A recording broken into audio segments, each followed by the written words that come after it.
expensive.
7th work session. Councilor Adjourn is with us via Zoom, and I imagine Councilor Koshervati will be here momentarily, but we're going to go ahead and get started with a discussion of the Clackamas Cities Association dinner with our recorder team. Thank you, Mayor Beatty. Good afternoon, Council. Good to see you here in the room, and good to see you too, Councilor Adjourn on Zoom. Scott Stauffer, City Recorder. Nicole Madigan, Deputy City Recorder. Great to be over here on this side. It's a different experience for us. Yeah, hopefully a relatively quick conversation, but as a quick primer, the city is Milwaukie is one of 12 or 13 cities in Clackamas County who, on something of a monthly rotation, get together and provide an opportunity for elected officials from across the county aimed at city councilors, the county board of commissioners, metro councilors, at various times state legislators are invited as a way for local governments to network, exchange ideas, and hear about different topics and things, projects going on in the county. At this time, I may have reported this already, okay? Yes. I may have reported this in previous reports, but different cities have taken turns hosting the official schedule, and at this time, Milwaukie is the official keeper of the record of the CCA, the contacts, and the official list. So I can proudly present to you the list, the official record of the dinners and where they are going and when they're coming up.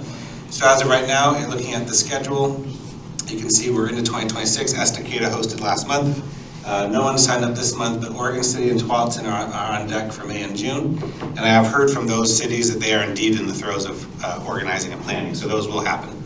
And then you'll notice in October of 2026 is Milwaukie. So primarily what we want to talk to council today is the three big questions about hosting a CCA dinner. What do you want to talk about? Where's your hosted dinner? And if you have any input on who the caterer should be. So that's the schedule. We are not on for 27. It's usually good to get in a rhythm of every other year. There was an era, Mayor Beatty might remember, there was a time when Milwaukie was hosting every year, and it was fine and it was fun. We like doing them, but I think every other year is a good rotation. And speaking of what we've done in the past, here are the save the dates that we've sent. I know the text is a little bit small in here, but you can kind of get the feel for what we've done in terms of hosting, where we've hosted. The two on the far left that have Bob's Red Mill, we hosted a couple times at Bob's Red Mill. We did a legislative preview panel. We invited Clackamas County legislators, and those were in January. And then when Bob's Red Mill was kind of taken out of the game as a venue, we did the two in the middle. We're both at the Milwaukie Masonic Lodge here on Main Street. That was before the move to New City Hall, when Old City Hall was relatively constricted for space. And then the last time we hosted was in 2024, and we hosted right here in this room. And we kind of gave a tour of the building and some update on projects at the time. And that's kind of been the last few years. Our topics have been on projects we have going on here. The library was featured, all the other downtown. You can see that red one in the middle featured a rendition of Axle Tree going in at the time. So that's kind of where we've been before. But as you may have seen from other cities, sometimes they'll bring in state elected officials, secretaries of state, other folks have come in and been the primary speaker. A lot of cities show off their economic development work. So I will just say, for those of you who weren't here, that June 27th, 2022 or whatever year it was, the red one at the top, that one we planned it to be a walking tour because there was so much stuff going on with Axle Tree and with just different projects downtown. And Milwaukie, we want to talk about Milwaukie Bay Park, we want to talk about the dam. So we planned a walking tour. Late June, what could go wrong? Poured on it. We got so wet. We got so wet. Only a handful of hardy souls actually stayed for the walking tour. And then I think that next one, although we had the dinner at the Masonic Lodge, I think we had dessert at the library. We did. Yeah. Yeah. That was a short walking tour. I think we averaged the pre-pandemic, and I've heard these numbers play out from the other cities too, we would average 65, 70 attendees. And if you think about, 13 cities, 5-person, some have bigger councils, there's probably 120 people who could be coming to these things, if not more when you include some staff and county commission folks. We averaged 70 before the pandemic. Since the pandemic, 40 is a good number to hit. I heard Estacada hit like 39 last month. So yeah. So that's what we've done before. And so How did you get everybody into the library? Well, it was just dessert. just dessert, and it was standing room in the community room, I think. Okay. And then just like a quick little walk around the library. Yeah. So do you think You that we didn't see. could, you think the community room is too small for the sit-down dinner? Yes. Okay. Yeah, even with 40, I believe we hit around 35-ish when we did this last time in here, and this room was pretty full at that. That's where what CCA is and where we are. We are on the schedule for October. And so our big questions, and we don't necessarily need final answers today, but we wanted to get council input on the three pillars of a CCA, right? The topic, the where, and the catering. We kind of took the liberty of, and we may have talked about this before, but consideration for spacing. Freem may be a natural place to kind of at least start to ask if they'd even be willing to host an event like this. Some places would shy away, could shy away. I'm not saying, we haven't talked to Freem yet. No, but their website does say that they can comfortably sit 40 people upstairs for their dinners. And then if we did like a standing only event with like snacks and drinks and what have you, they can do up to 75. And you only have to hit, I think, $750, I think is what it said, in order to reserve the space. And there's no additional fees, which is nice. So there's not like a rental space fee for that. Yeah, I've been in there some days when they're having catered dinners upstairs. It's a private, whatever group. Yeah. So that's a possibility. And on the topic of cost, this has historically been a revenue neutral situation for us. It costs about $2,500. With inflation and costs going up, I'd imagine it probably close to $3,000. But it costs like $2,500, $3,000. But we charge attendees $40 a plate. And so when you factor that in, and then the cost that of our council and staff attending, it's usually mostly a wash in terms of what we make. So, and it's included in the budget that is part of council's budget. So our big questions: topic, where, and catering. Is there? We kind of talked about Freem already, so jumping to that part. Is council comfortable if we reach out to Freem to see if that's a viable venue? Yeah. Sure. Are there any other spots you'd like us to also check out? We've done the Masonic Lodge, and we know that would work. It's a good sized space. Well, I was going to say, if we were doing a space that wasn't already a restaurant, I'd be interested in thinking about Milwaukie Cafe as a caterer. But I will say, thinking about the last time that we hosted the CCA at the Masonic Lodge, the prices that we used to get, we're not going to get anymore. I had to fight for what we got last time. you mean to rent the lodge? Yes. Oh, really? Yeah. So it will, I think, instead of it being kind of a wash, I think it could end up costing us more if we do that. Are they renting it that much? That's interesting that they're. Yeah, it used to be like a couple $100, like $400, and now I think it's like over $1,000 for a space. Yeah. Oh, that's crazy. Yeah. That is crazy. That's why we never see anything going on there, I guess. Yeah. Freem doesn't do dessert, do they? They have a catering menu, like a specialized okay. events catering menu. I did not open that. I was just like, get the bare basics and we can go back to it. They always have one or two desserts. They don't have an extensive dessert menu. But I was gonna say, we could bring other, if Yeah. we're cool with it, but. And if all else fails, if Freem's not available, I mean, there is this space again, City Hall again. Well, what happens if we get 60? What happens if we go for Freem and we get 60 people? Well, and I think that's what we have to take into account is if we decide we want to do free and we want to do a sit-down dinner, not a standing situation, then we have to cap it at 40. It also says fits 40 comfortably, so we could ask them like, how many more could we squeeze in for sitting for dinner? I think there's some flexibility in that. If you remember when we did it at Bob's Red Mill, and that's actually a picture of that test kitchen that they had that we squeezed in there, I think the numbers were similar. I think they were saying we could comfortably seat 40, but we, at those days, got like 60. So it was tight, but it did work. I mean, elected officials like to be squeezed together. It depends on which one. So we Oh, got. this is right before the election. I know. Fantastic. Yes, we've done this before, I mean, around election time, and it always makes for interesting. So Freem, we can check, Freem, I guess, is any other places we want to I can look, I mean, it's hard, right, because we want to stay within the city limits, but I can see if there's any new sort of like event spaces that have opened up. Well, is Decibel, they're opening an event space, right? Do we know when it'll be ready or how many it will accommodate? We can look into that. Do you know about Studio 21 opening I don't think it's timeline? opening yet. Okay. By October? Oh, by October, yeah, sorry. That's a possibility. What about the new tap room that's coming in at the Collectors Mall? Will that be open by October? Should be, but Uh-huh. that's a little bit of a gambling. I feel like there's some good spots for Yeah, there are. 2 years from now or next year, whenever we do it. The food cart's 1847 right next door Oh, cool. in the future, I don't know. Yeah. Okay. In October, it's a Also, Ridge City Improv, I don't know what their seating arrangement will look like, but they are supposed to have 70-person capacity.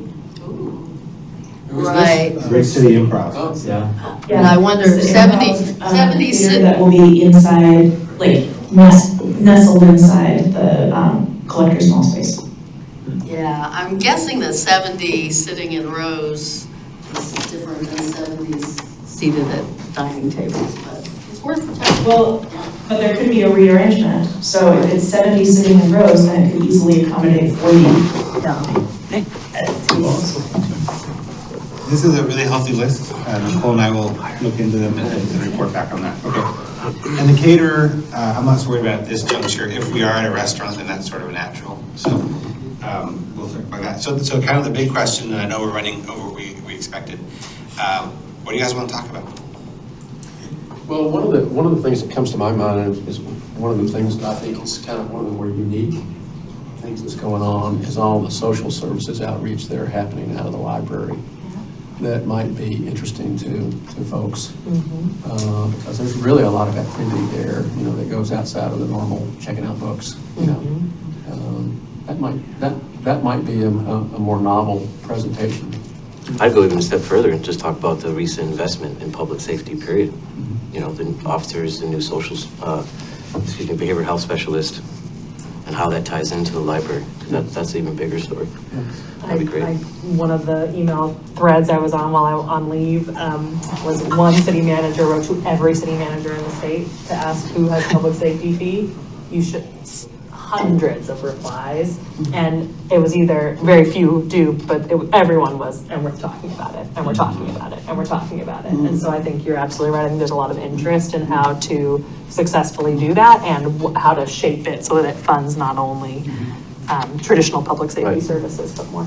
If we do that, maybe we go back to the library again or try and host it in the library. That's why I was asking the questions Yeah. up front Yeah. about seating. Yeah. That's true. Even if we were to start at a Freem or somewhere, doing a short walking tour Yeah. to visit our favorite library director and staff. I mean, be part of it. It would also mean we wouldn't have to close the library early, potentially, depending on the day. What day of the week? Thursday. Typically the fourth Thursday. Yeah, so we did dinner somewhere. That also might make, if it's more of a grazing and not a total sit-down meal, that might help in smaller spots. Yeah.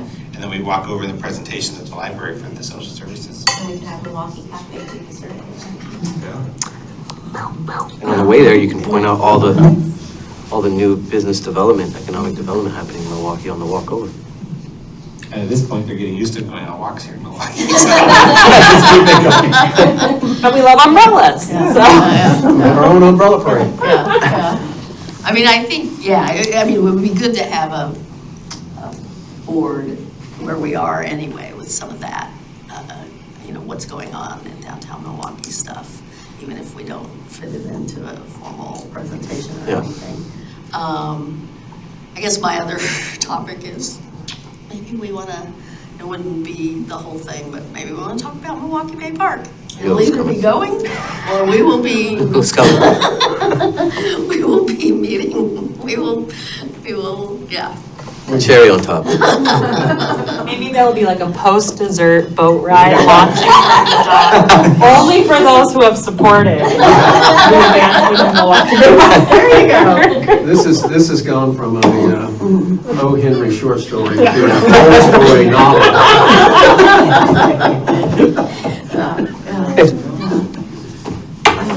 Other topic ideas? speakers, I mean, we haven't really done like a speaker, but some places, like I said, you like the Secretary of State or some big name to be the headliner and then just make that the show. Yeah. We've got enough show here We are already. the show. That's Yeah. right. Yeah, like in Escada last month, it was their plans for redeveloping the mill site. So there's a big mill site there that's been closed for a decade, and they finally have kind of they have a developer and they have a plan for it. And it was interesting. It wasn't as much detail. I wish that they'd give it a little more detail, but it was good. Yeah, and like one time it was opening, Oregon City took us to the opening of their new public works facility or whatever. And they've done the falls as well. Yeah. Yeah. Well, I like the library topic, but I think, yeah, let's mull it over, I guess. We've got if there's time, anything maybe else. I'll put us on the forecaster to come back in like a couple months. Yeah. We want to get, if we're going to do a speaker or even lining up folks to talk about the public safety, we want to get on people's agenda, the radars soon, and for the presenters, we want to get people scheduled, so. Yeah. One of the topics that I don't think would be good for this, but one of the topics that in the mayor's meeting was urban renewal, and so many places have contested urban renewal, and I was like, no, we didn't have any real contest to our urban renewal. We just did a very public and transparent process, and so it was interesting. So, but anyway, that's not really a topic for dinner for everyone. Yeah. I'm trying to do library and news services, a future one for putting marker down. We're gonna have King Road done soon, and it would be fun to do like a little biking tour of Milwaukie. We could work with Roxy Bikes, and you go down Linwood, you go down King Road, but I don't think you wanna risk it in October, so Yeah. not this time. Yeah, I don't really see this group doing that, but, That's where you talk to Roxy Bikes. That'll do a lot of the legwork for you. 40 attendees before. yeah. Yeah. I did want to put in a pitch. You guys saw the schedule that Oregon City's in May. Unfortunately, I'm going to be in DC then, so I can't go to that, but I hope some of you will go. It is Mayor McGriff's last year as mayor. She can't run for re-election, and yeah, I'm sorry that I won't be able to make that, so I hope somebody from here can go. Yeah, I am putting her in for a Oregon Mayors Association award, so hopefully. She's done 2 terms already? No, Is Oregon she's one City of those different? people like Julie Fitzgerald and Oh. Wilsonville who got hit by being appointed That's right, for that's right. part of a term, and that counted.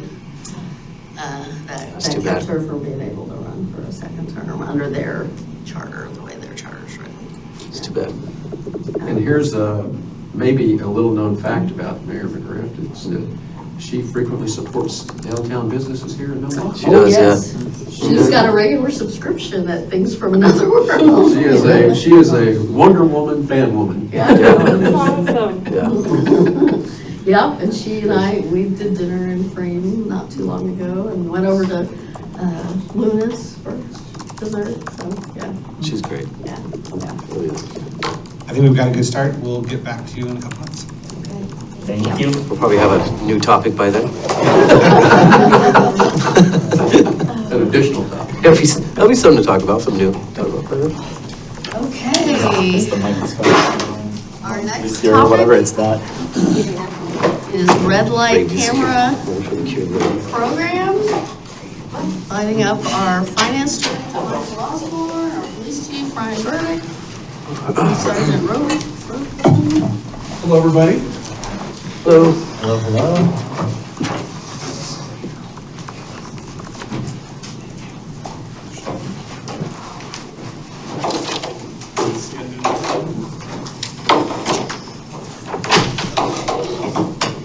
Some of you guys are out on bikes today, huh?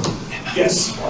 I saw, I think it was Sergeant Inman pull someone over on my way. Officer Ramsdale and Sergeant Inman are bike riding right now on their e-bikes, which is great. They're out there, yeah, I saw them. It's Yeah. pretty cool. Loving this burst of sun. Yeah. Good weather. The little red and blue lights on the back. Yeah, those are Very cool. cute. Those are cool. Do they flash? They do, yeah. When they pull someone over, you Yeah, can blink tell. off and on, yeah, that's pretty cool. He says some of the folks are like, it's like, yes, it is. Well, hey, thank you very much. This is kind of opening bell on our look at the photo red light speed on green project. We've got a PowerPoint and some items that Michael put together for us. So we'll probably start with, do you have an intro you wanted to do? Or? No, this is just a continuation from the revenue strategy, new revenue streams from the budget committee of last year. We were talking about the three possible new areas of revenue. One was credit card fee, one was public safety fee, so this is the third in that series. And this is a kickoff of kind of set expectations of what the process is to do with this, if we want to do this, and just talk about all the different scenarios in play. Yeah. Well, we'll start the PowerPoint. Yeah. So Chief, I had some surgery late last year, and during my time away, I was tasked with looking into this. So I did some research on red light cameras. So here's a brief presentation, brief history, how we got there, types of cameras and benefits of the use, steps needed to do traffic camera program, how do programs work in neighboring cities. So we looked at a few different cities in the area, the vendors for cameras, possible locations, looked at the traffic data for both in our CAD reports and computer-aided dispatch and traffic crash reports. Then alternatives to the camera program, and then a little bit of time for discussion and questions. So I don't know how many recall that we used to have a photo radar van, which operated for a number of years until 2016. Thing with the van, we had to have a dedicated officer sit in the van. Good thing about it was mobile, so you could drive it around in different locations of the city. But again, when that officer retired, we had a hard time getting anybody that was interested in sitting in the van for extended periods of time, plus for staff issues at the time. This topic's returned recently for revenue strategy. And the objective is increasing safety on our Milwaukie highways. During that time, we had 5 motor officers to include the photo radar van. Wow. So that was a pretty dedicated team. Milwaukie that definitely impacted driver behavior. And I think, as Mayor Gamba said, that was it wasn't a speed trap, but it was the safest stretch in McLaughlin in some time. But that really did alter behaviors. And how many officers do we have now? Motor officers? Motor officers? So on paper, we have 3. One was injured several months ago, and he's still recovering from his injuries on the job. And then the other 2 are working, but we also pull them with frequency to work patrol because we're still working with our staffing shortages. All right, so the types of cameras that we're looking at are red light running cameras with the speed on green automated speed enforcement. Red light running cameras, it enforces vehicles running red lights with a photo. Unfortunately, I haven't gotten one myself yet. Knock on wood. But it's a deterrent to drivers who may be tempted to run red lights. One issue you do see, once those cameras are installed and people become familiar where they're at, when that light turns yellow, you're going to have people slamming on their brakes and trying to stop. So it does reduce the number of severe crashes and T-bone crashes. But you will see an increase in rear end crashes, but those tend to be less severe because they're slowing down. thing about the rear end crashes and the lights turning yellow, someone said to me that Oregon is different than most states and what yellow light means. That you're supposed to stop. Stop on a yellow. Yellow and not, I mean, that the judgment of when you're able to stop is Some somehow people different. interpret yellow much differently than others. Yeah. Supposed to stop? Not Stop on supposed a to yellow accelerate unless it's through. not safe to do so. I rest my case, Jerry. I'm asking for a friend I know. Those California You can't be in guys. the intersection whatsoever unless it turns red. So even at. the Oh, yeah. beginning or the end, anywhere. And one interesting aspect is there typically is, if you've got the photo red light and then the speed on green set up at the intersection, you're really looking at more speeding tickets typically than red light. And it's about a 3 or 4 to 1 kind of ratio. Wow. So with the red light running and speed on green, it'll give the violator a ticket if it's the green light and they're going over 11 miles an hour. If it's a red light and they run the red light, the violator could get a ticket for a red light, failed day traffic control device, and a speed. But for the speed, they have to be going over 20 miles an hour through the intersection on red. And it enforces vehicle speeding at intersections with a photo, 24-hour enforcement, 4-to-1 ratio. We talked about the crash effects, reduces crash reduction 25% for the severe crashes, T-bone crashes. There is 15% decrease or increase in the rear end crashes. State highways, McLaughlin and 224, you do need ODOT approval. They're very particular. Their main thing is to reduce the number of severe crashes, serious crashes, or the potential for serious crashes. So they do require a five-year study of 5 years to pull up. They review reports, police reports, data from ODOT. They look at the yellow lights, make sure that they're functioning and operating at the correct intervals, and how many seconds they operate. Everything has to be in line. They require a traffic study of possible locations, post signage of the city's camera programs. We do have, because of the photo radar vans, we had all of our major routes into the city. Believe it or not, all the signs are still up and in place, but that's something we would have to check. Additional signage would be required by the intersections themselves. There's a biennium report on the outcome of traffic incidents. So every 2 years, The report needs to be sent to the state legislature.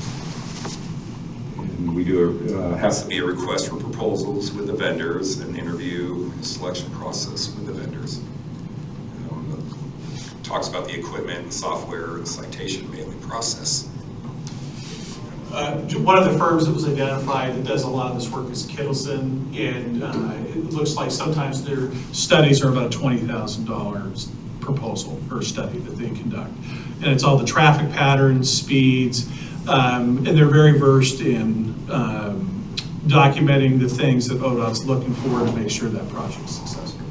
20,000 for however many intersections, or 20,000 per intersection? It could be, it depends on the nature of the intersection, but I'd say probably 20 to 30,000 expense for probably 2 intersections that we're looking at, would be my estimate. I spoke to them about our 2 intersections that we're looking at, and they figured conservative estimate would be 20,000.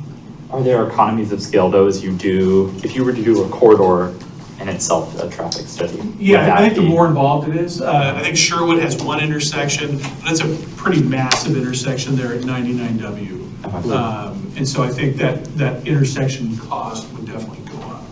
So that engineering firm would work with our city engineers, and we already have contracts with them. So we would rely on our city engineers to help facilitate that process, talking with them. I looked at some neighboring cities. Portland Police Bureau, they have 32 locations with cameras. They have obviously very high volume and staffing to take care of it. Tigard has 3 intersections. And between 2021 and 2024, the average citations were 4,000, a little over 4,200 for red light running, and just over 10,000 for the speed violations. They had to have 4 staff, so they had a court staff to handle the volume. Their trials, court trials went weekly. And net neutral on revenue after the administrative costs. Sherwood, they have 2 intersections, vehicle trips, the cameras, so they have 55,000, 42,000 volume on 99W. Court staff, they also have 4 staff, 4 weekly, 500 to 800,000 gross revenue.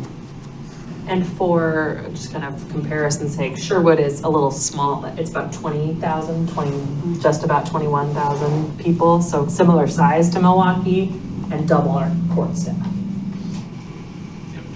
Well, I was gonna say, the question is, what was their court staff before the red light cameras, right? Yeah, that I don't know. I would imagine it's pretty similar to ours, where it was one court clerk. So. I will tell you, the mayor of Sherwood is a big fan. He's a big fan, and because he feels like it's, they did a big public information campaign to let their residents know, and he feels like it's hitting the pass-through traffic, which is, of course, our issue here too, as well. Newburgh has 1 intersection. So the main cameras company vendors in the area, I found Nova Global, Portland, Newburgh, and Beaverton use them. Vera Mobility are in Tigard, Sherwood, Walton, Bend, Salem areas. What they provide the cameras and hardware, the software, the review process. They do all the training and stuff. They mail out the citations.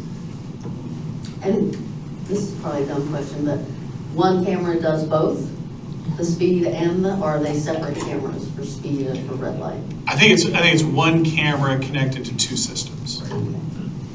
So We have 10 days from the date of the violation to the person, the violator receiving their ticket, 10 business days.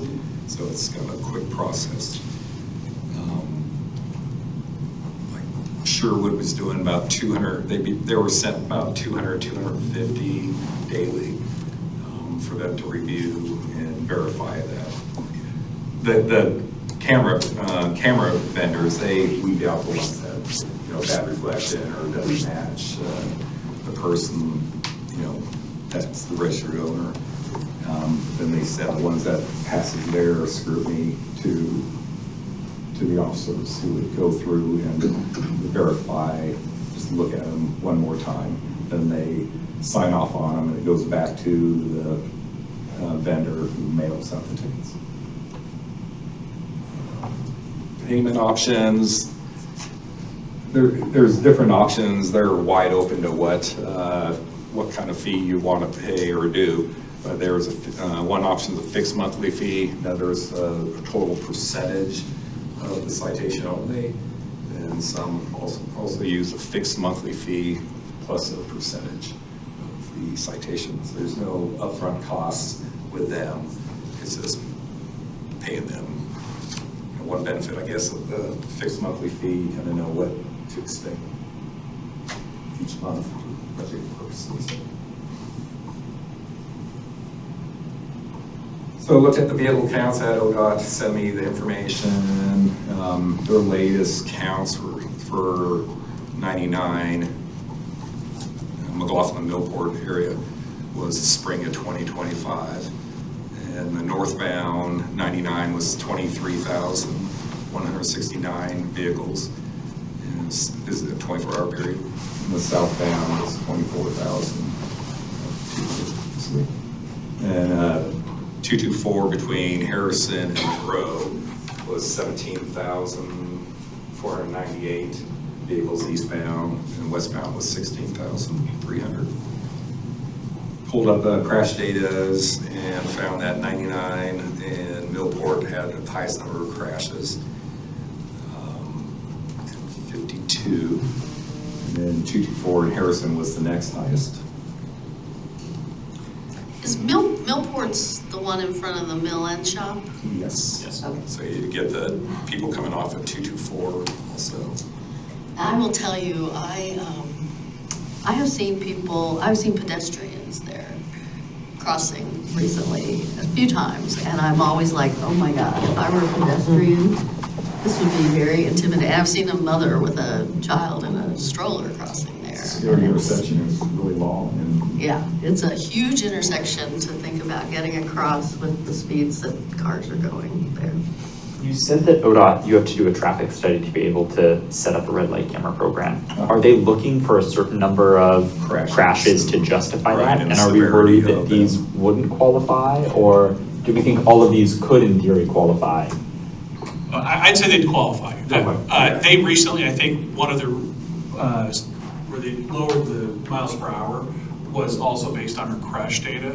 So I think in turn that would support this program and us putting in the photo light. Because sometimes I pulled up our crashes that were reported to us, but then some of the crashes, they don't call the police and they just go directly through ODOT, send the crash forms to ODOT.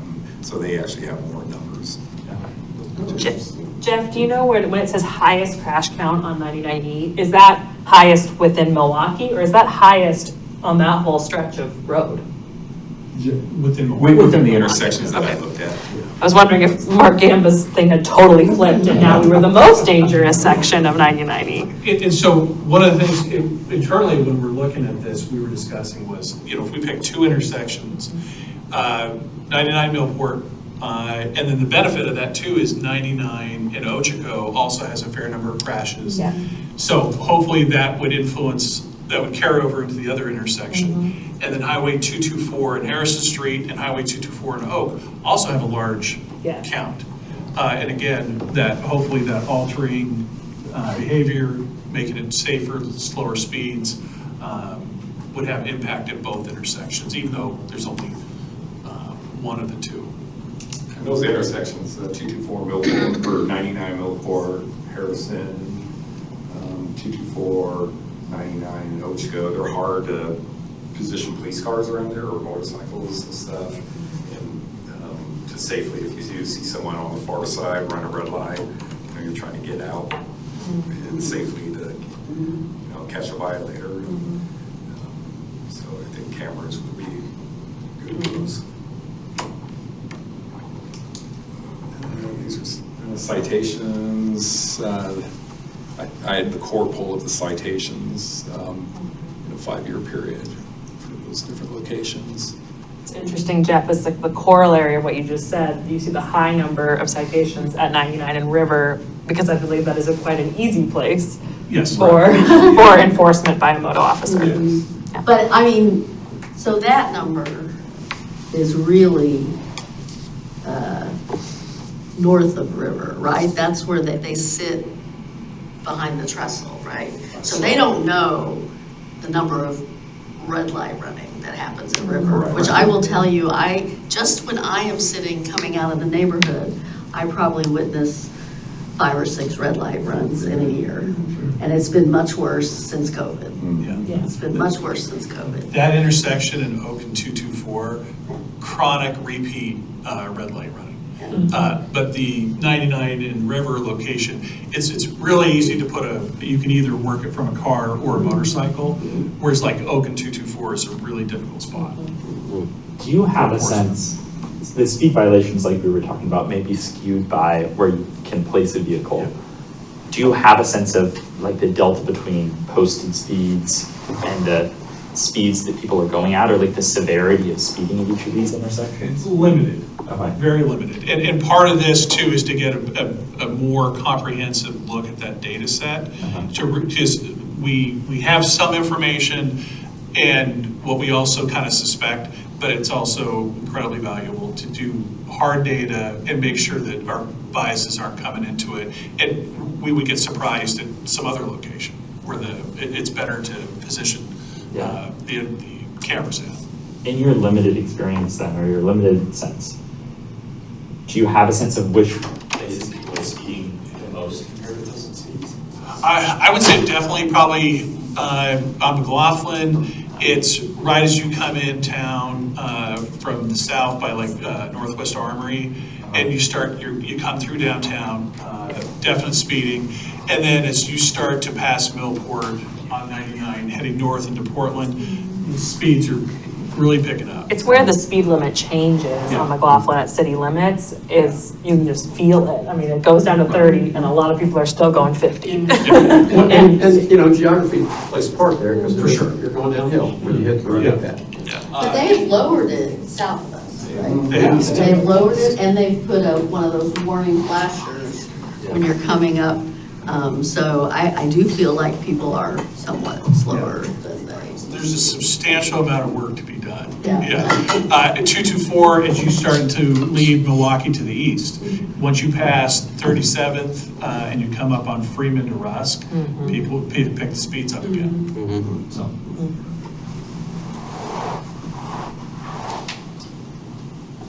Here's some pros and cons for both. The camera program is involved in revenue.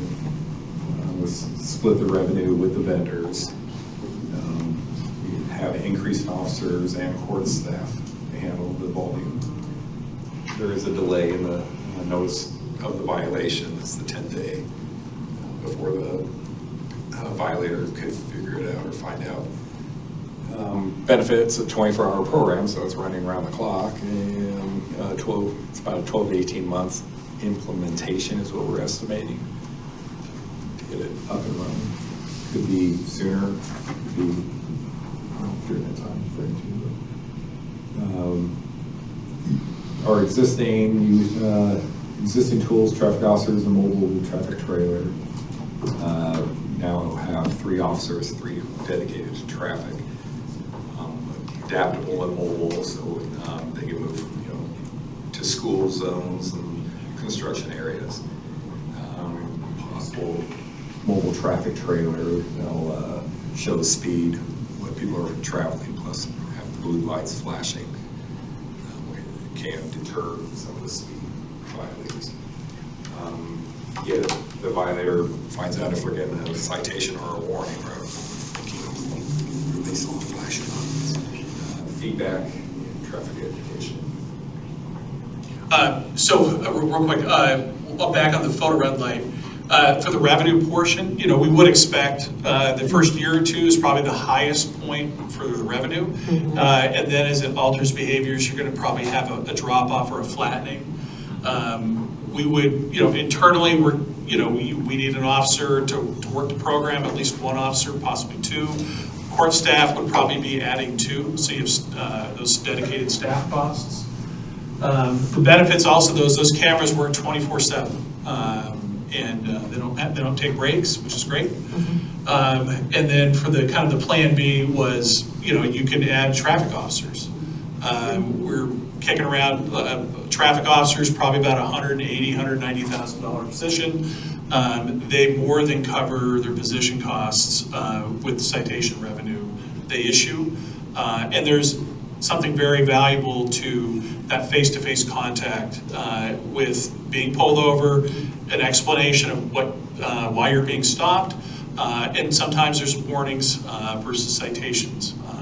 And that back and forth contact is also important. And then those traffic officers can also double cover patrol if we have a significant call, where they can help with bigger calls, perimeters, or some of the more priority stuff that comes in occasionally. So you say you wouldn't just use one of your existing traffic officers as you said you need a new officer to do this program? I would probably want a dedicated person for this program. And I would probably want, based on what I think our anticipated needs are, would be a new position for that program. Chief Burdick, can you help me understand? You're saying we have 3 traffic officers now. That's a reduction from 5 in years past, or at least when we had the ban back in 2016. Yeah. But also then you say these officers more than pay for themselves. Why do we see that reduction, and why wouldn't we staff up our traffic officers? So we used to have a lot more employees. And then when 2008 hit, our staffing numbers are impacted by budget. And so there was decisions made to reduce staffing. That traffic program was very robust at the time. And that was an area that was seen that, hey, we could, the driver safety has gotten much better because of that work. So we, mission accomplished, reduced positions, and then we never came back to it. So one of the issues right now too is, so I have 3 officers, but one traffic officer, he was running on a priority call, a gal pulled out in front of him, and he went over the top of her hood and slid about 40 feet. And he has one more surgery to go to get better before he comes back to us full time. The other 2 officers, because of short staffing, they're coaches, they're firearms instructors, and then they're working patrol districts because we're short staffed. And so I want to use them as a full-time traffic officer. I just haven't been able to. And that's just been the situation for at least 4 or 5 years. And for this position, you can't pinch hit it. You have to have a dedicated, with the volume of work that's coming in, you have to have somebody doing it every day. Well, and that is like you said, we've been short. There's always people in training, Yep. I don't know if you've hired for the 2 new positions you got in the. I have wonderful news. I'm swearing in 3 officers Thursday, which is great. But it takes 18 to 24 months to grow that officer from initial interviews, backgrounds, all the stuff, the academy, field training. We just released an officer, but only 1 out of the 2 made it through training. We released someone that didn't make it. So, we're doing the best we can, and the public safety utility bill fee was great. It was a huge help. It just takes us a long time to get to that full staffing point. And in the meantime, we still have retirements, medical, all the things that come up. I also think probably during COVID, that statement of those officers pay for themselves wasn't true, just because we saw the dip. I think it is absolutely true now with where we've come back, and that's why we also needed to restaff up court, but. I guess I'm a little also surprised by this 12 to 18 month implementation. I mean, you did lay out in the staff report some steps, but like last year we were told, in 6 or 8 months we'll be ready to, when we talked about this as the revenue thing, like we'll be ready to come back in the spring, and sounded like we'd be ready to roll. I was shocked at the expense of so you have to go out for the process, and if you have a 20 to 30K engineering study, then we have to budget for that, we'll loop you all into that, and make sure this is that direction we want to go. Because that's a big cost to take on, and we wanted to present this to you folks to make sure there was commitment to continuing with this. Because if there was not, or if there was a concern with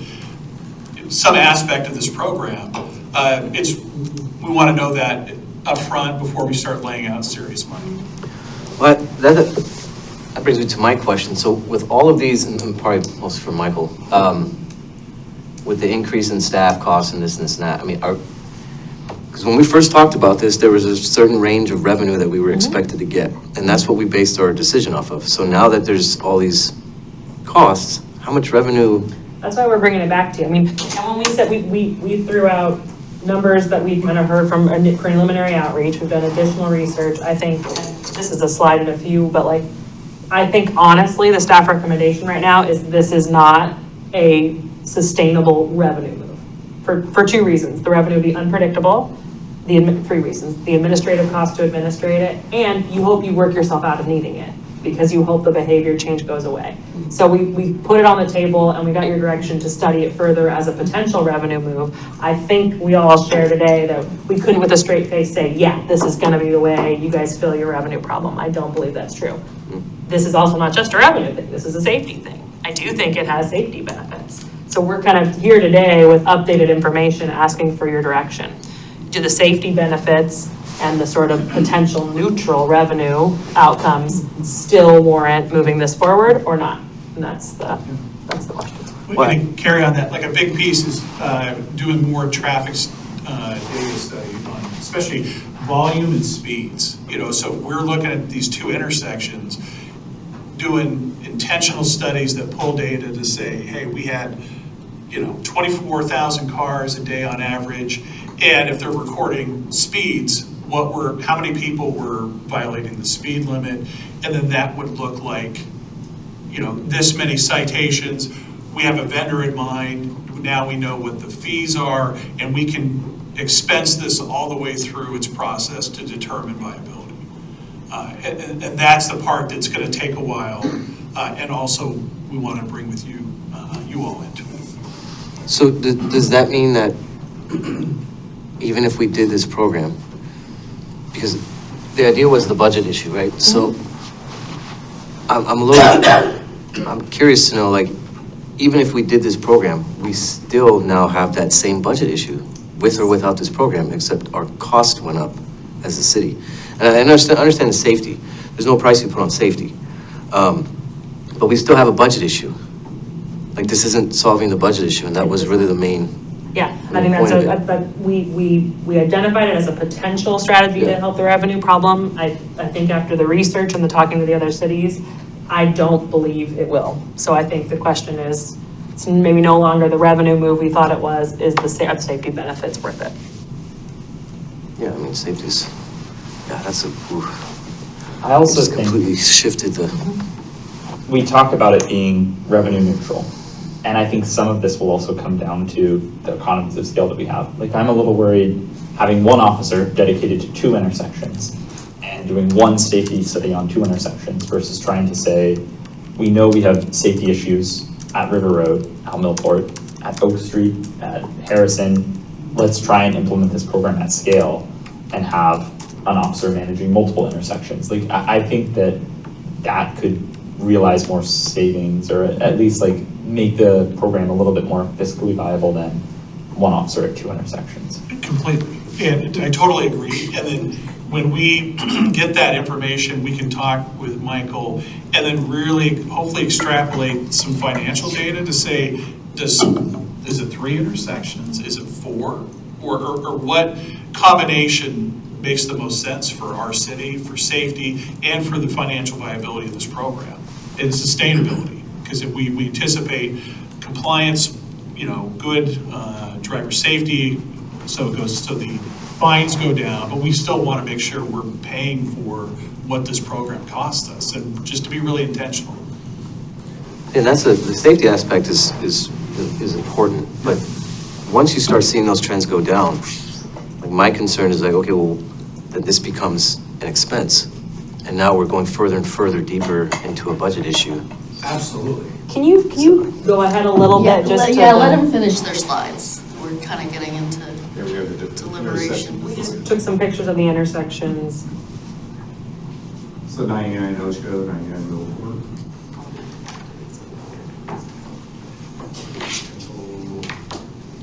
River.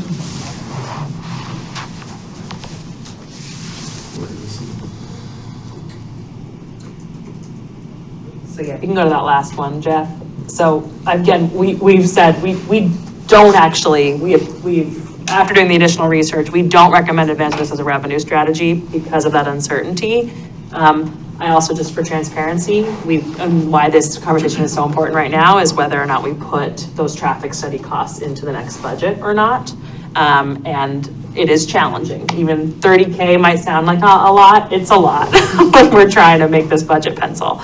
So our recommendation would be to utilize some existing tools and measure the safety impacts of those before we bite the bullet on investing in the new technology. I do want to know, Chief, if we deployed the trailer, can we get data off of that?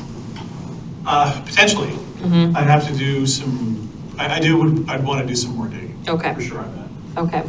But that's just, but this is an open question for you. Do you agree with that recommendation? Does the safety data scare you enough that you actually want to say, nope, go for it, do the 30K study, get the additional data? That's an open question. We just wanted to be transparent that we did bring this originally as a revenue idea.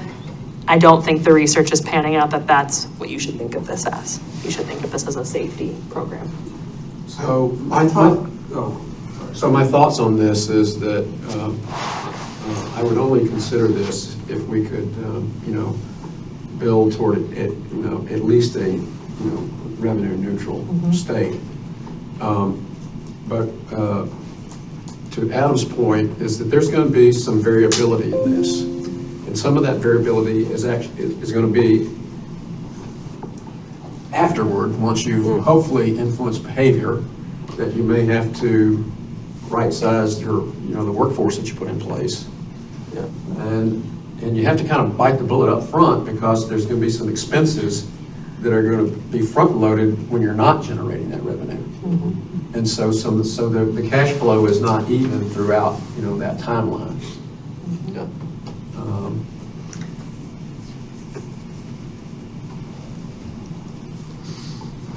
You were trying to say something earlier, so I feel like I cut you off. You ruined it, Mayor.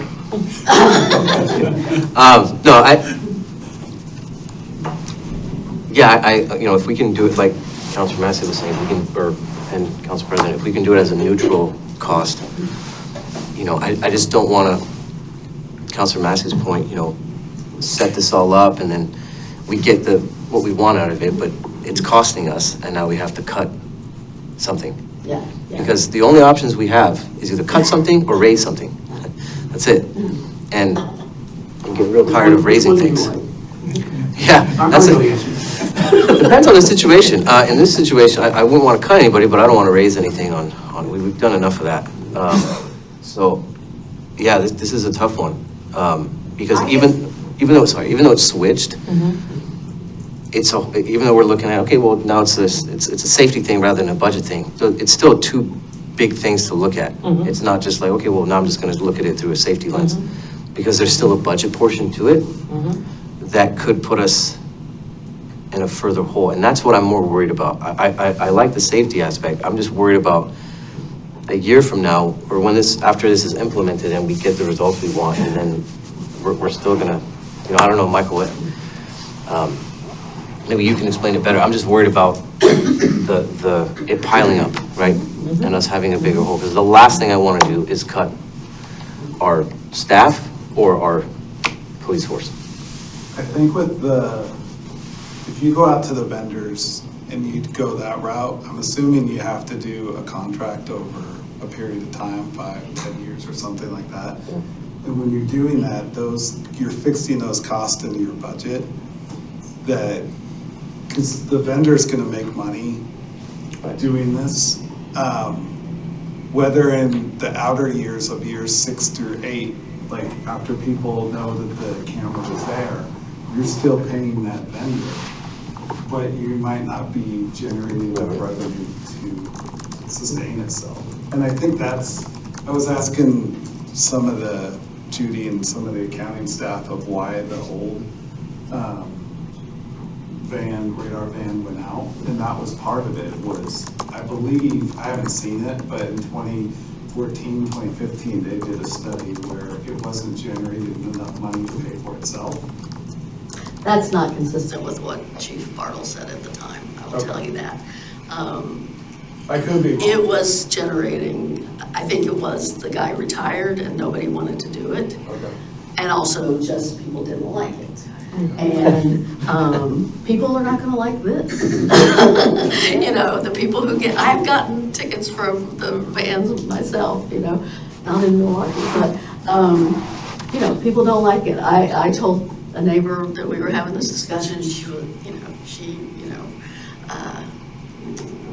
she did not like it at all. Which is funny. I guess I am optimistic that it will not cost us money. I guess there are a couple things in my head. One is, we ought to know what the time horizon is of the contract expectation. Can the camera be moved? If we start with 2 intersections and we think they're under control, can the camera be, it's not portable, like you don't move it every week or anything, but could it be moved to River Road, or could it be moved to Freeman Way or whatever. So that's one question. But also, like the gearing up of the staffing, the gearing up of the police staffing and the court staffing, I think we can control. We can make it measured by how much we use it. We surely have the ability to turn it off, right? I don't think we should, necessarily staff up to 4 positions before we flip the switch kind of thing, I think we should be able to measuredly move up in the staffing we need. So I'm for going for it personally. I'm for going for it. I've always thought it was a useful tool that we should be trying. It won't make us popular. Which is funny, because then people say like, oh, it's not safe, right? Like the No Kings protests, I was here in Milwaukie and I was just like, oh my God, like how many people actually speed down this street? You don't really notice it until you're like standing on the sidewalk. Yeah, so which is, people hate the cameras, but then they hate people speeding, so they pick your poison. In your experience talking to other cities, have you talked to any of the programs not revenue neutral? I don't know if we had anyone that said they were losing money per se. But I think it was essentially that break even, and I think they were controlling it with staff costs. You do have the ability to do that. I think the expectation is we'll have good revenue on the positive side, or we'll be in the black the first several years, and then it's going to start to taper a little bit, and then that's where we just want to make sure that we're not bringing forth a program that will cost the city money. And we just want to really, there's a ton, sometimes what's the old saying, like, we don't know what we don't know yet. And I think once we have more information, like especially the data sets, if we're saying, hey, we would have generated, on average this week, 65 or 175 speeding tickets, and there's a 3-4 to 1 ratio with red light, we can come up with a pretty good forecast, I think, for how this thing will work financially. And then I think we can kind of look at other cities, how their revenues have been, the trajectory that they've been on. And then I think we can come back with a much better picture for us and what our city would look like. And then the number of cameras too, how many intersections, all the things. But that would be something that doesn't necessarily happen in this biennium. Correct. Okay. Yeah. My question is, in the contract, if you do like a 6-year contract, whatever the contract length is what the vendor is expecting a set amount, or is it a percentage of what your total revenue is? I think these are all the things that we have to figure out. We haven't even done an RFP or reached out yet. This is why this is in the infancy. So those are questions that we have to look at. And it's true that some cities do it both ways. Some cities do the percentage, some cities do the flat fee, some cities do a mix.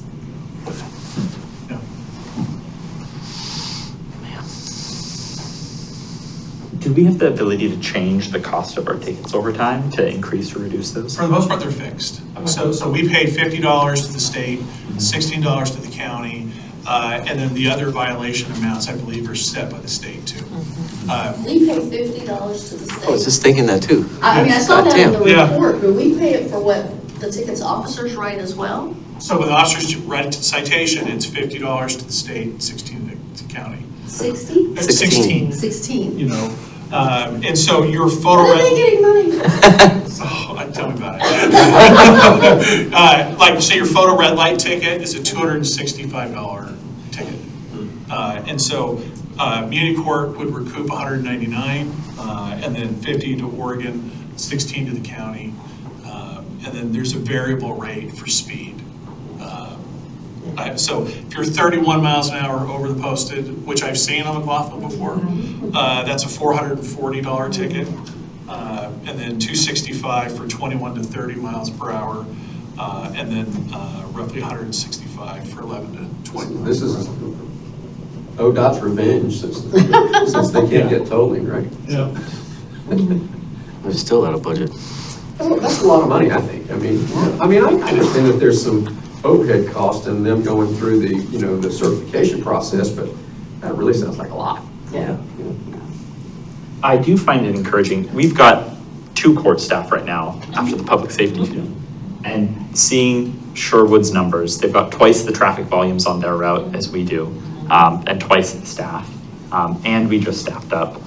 I guess how I approach this, we know that over the next 5 years, our budget picture is gonna look worse and worse as time goes on. And we know that a program like this is gonna have fixed upfront costs and it will pay itself off, or it will become revenue neutral over time. And I think those fixed one-time costs will get harder and harder to justify as we get into a 5-year budget decline where our reserves aren't quite where we want them to be.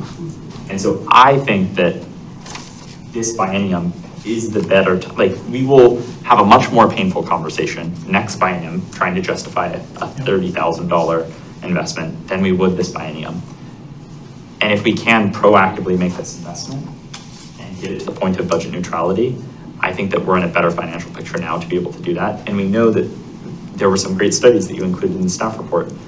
We know the safety benefits of something like this, and we're talking later tonight about Milwaukie Bay Park. We want people to be able to come walk through McLaughlin, come walk across the 224 and feel safe. Setting the foundation for a program now while we're able to do that, I think would be something that I'd like to see. Sorry, I would push back a little bit on that. Number one, because we still have a budget problem. Regardless of the red light cameras or not, we still have a budget problem, and this makes it worse. Because remember, when we did our budgeting, we took the numbers that this was predicted to bring in and we use those to say, yeah, this is what our budget gap is. Well, now we got to figure out, well, what is our budget gap now if we take this out of it, right? So there's still a budget gap. So I think this is adding to that, because not only do you have to find what this was going to fill, but now you're going to have to find what this is going to cost, right? Because you still have the upfront cost. So I don't know if this is the best budget time to do something like that, because we still have gaps to fill. So I would think that we would want to fill our gaps first before taking on new expenses. So I mean, we don't even know. I still think there's a lot to learn off of this, because everything that we were told before has changed, right? Everything that we were told during the budget discussion and when we first talked, and even the budget committee, I think they need to be aware of that too. When we have a meeting, they need to be told that, because they voted for this too. And I think it's completely changed now, because it's not about revenue, it's pivoting, right? So it's a whole nother conversation. So I just don't think right now is the best time to have that conversation, because I'm no longer looking at this as a revenue solver. So I'm taking this out. And I'm going back to now square one, because we still have a revenue problem. So I think before we talk about spending more money, we need to figure out how to close the gap of the money that we don't have right now. Well, that's a huge question, because this was not ever going to fill the whole gap. No, right? but this was a big part of it. This was a part of it. The public safety fee, we picked 3 things. So a third of those strategies are gone now.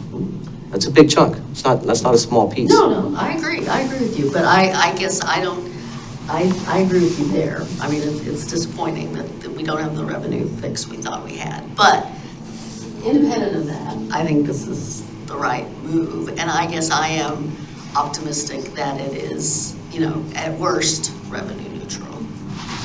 It does require some upfront costs, but I mean, yeah. Can I ask a question? I know that this is running long, but can you sort of flesh out what this utilize existing tools and measures really is? What would you focus on? And the reason I come back to this is that previously, many of those tools and measures were in place, but it was unsustainable, with the reductions in personnel. And we're, it seems like we're always sort of struggling in sustaining, the force level of the police department to do sort of the basic policing functions. Well, so I will say, my first probably 5 to 10 years, we were fully staffed, and frankly, there wasn't the turnover that we see today. And the turnover today is prevalent in nursing, teaching, and especially law enforcement. So we have more turnover. So there's turmoil within the industry as of late. But that first 10 years, it was pretty smooth sailing. I mean, we had our significant incidents, but when you're talking traffic safety, an active motor program, that was a very successful program. And I think it generated revenue, and it did the traffic safety piece, and it certainly affected behavior. People, when they hit McLaughlin, the downtown range, it was 30. And I remember that vividly. So when we reduced our traffic program, and we went to kind of a bare bones. The workload has increased, our turnover has increased, and now we're just now, I think, starting to catch up. I think we're coming into a better place, which is good, and I think we can be more successful and intentional. And I do have a goal of, ideally, I would love to have 4 dedicated traffic people, where I could run a traffic car on the weekend, and then my motorcycles run through the weekday. And there is plenty of work for them to be doing. And I think the additional existing tool we could deploy would be this mobile trailer with the speed sign. Like, it's not issuing citations, but that is sending a message of, here's People the speed. react to that. Well, I was gonna say, you don't need a trailer for that. You Just can the just sign. get the signs, Yeah, right? yeah. And they're cheap now. They used to be expensive. I remember when I was the chair of Island Station, and 20 years ago, the Island Station bought one with their neighborhood NDA money. And they were expensive, and you had to buy them on a trailer back then, but now You they're, can post them on yeah, a, $20, $300-$400 or something like that. yeah. Buried in I have a photo from way back in the day where one of our active traffic officers at the time was a part-time traffic officer named John Downey. And somebody got on a construction sign and said, "John Downey stinks," because he wrote so many tickets on the waffle.